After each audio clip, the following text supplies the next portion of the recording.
పౌరుషం ఉండాలి?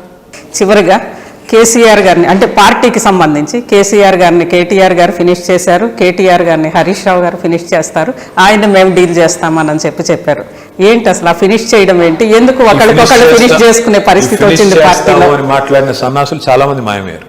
మీరు 24 ఏళ్ల నుంచి మా టీఆర్ఎస్ పార్టీని చూస్తున్నారు, మా బీట్ చూస్తున్నారు.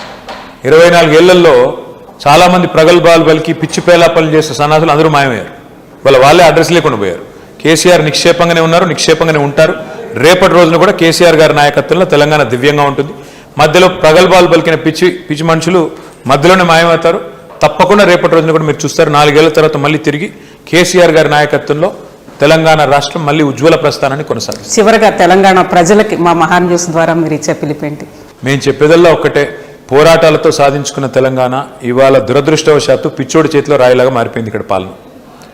ఈ అరాచక కాంగ్రెస్ ప్రభుత్వ విధానాలు, ముఖ్యంగా రైతు వ్యతిరేక విధానాలు, పేదల వ్యతిరేక విధానాలు ఏవైతున్నాయో వీటి విషయంలో మేము ఖచ్చితంగా ప్రజల గొంతుకై మాట్లాడుతూనే ఉంటాం. తప్పకుండా ప్రజలు మమ్మల్ని ఎప్పటికప్పుడు ఆశీర్వదించాలని, ఎప్పటికప్పుడు మాకు ఉత్సాహం ఇవ్వాలని, ఎప్పటికప్పుడు ప్రోత్సాహం ఇవ్వాలని మనస్ఫూర్తి కోరుతాం.